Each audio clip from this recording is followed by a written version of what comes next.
Here is a fact that will make you uncomfortable. The angrier you are, the more certain you feel that you are right. Not sometimes, every time, without exception.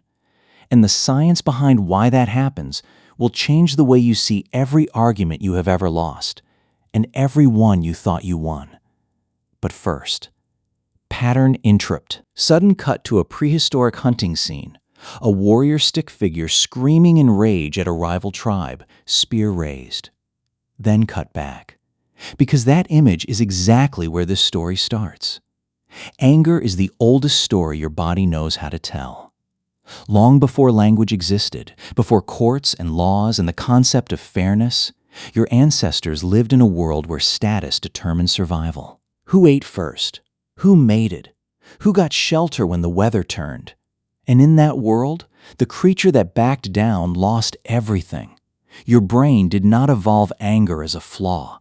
It evolved anger as a weapon, a social weapon, precise, fast, and extraordinarily effective at one specific task, communicating to another creature that you are willing to escalate. And here is the part nobody tells you. Anger does not feel like a weapon. It feels like the truth. Neuroscientist Antonio Damasio spent decades mapping how emotion hijacks rational thought. What he found reframes every fight you have ever been in. When anger activates the prefrontal cortex, the part of your brain responsible for perspective, consequence, and empathy, does not go quiet. It gets recruited. It starts building the case for why you are right. Every memory that supports your position floods forward. Every piece of evidence against it vanishes. Your rational brain does not override your anger. Your anger conscripts your rational brain. This is why you can construct a perfectly logical argument in the middle of a fight and still be completely wrong. The logic is real. The evidence feels real. But the conclusion was decided before the first word was spoken.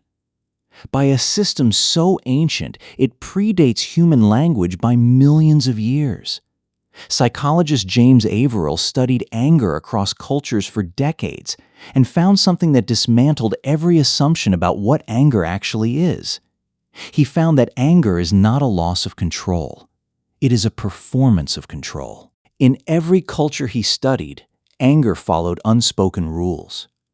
People got angry at the right targets, in the right settings, in the right amount. Too little anger signaled weakness. Too much signaled instability. The display was calibrated, even when it felt completely involuntary. Your anger has an audience. It always has. But wait, here is where it gets stranger. And this is the part your nervous system does not want you to know. Anger feels good, not the aftermath, not the wreckage, but the anger itself. The moment of it activates the same dopamine reward circuits as winning. Researcher Jennifer Lerner at Harvard spent years studying the physiological signature of anger versus other negative emotions. What she found was startling. Unlike fear or sadness, which are approach withdrawal states, anger is an approach emotion. It moves you toward the threat. It narrows your focus. It floods your body with energy and certainty. It feels neurologically almost identical to confidence. This is why people return to anger. Not because they enjoy conflict, because in the moment of anger, the chronic uncertainty of being human disappears. You know exactly who you are, exactly what you want, and exactly who is in your way. The tragedy is what comes after. Because the same system that made anger so effective on the savannah, fast, total, certain, makes it catastrophically blunt in a world that requires nuance. The threat your ancestor faced was physical. The threat you face is a tone of voice, a delayed text message, an unfair comment in a meeting. The weapon is the same. The target has changed.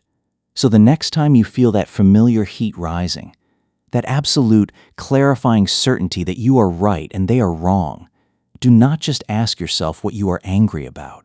Ask yourself what your anger is trying to protect. Because somewhere beneath the rage, there is something that matters to you. Something that felt threatened. Something that your oldest survival system decided was worth going to war for.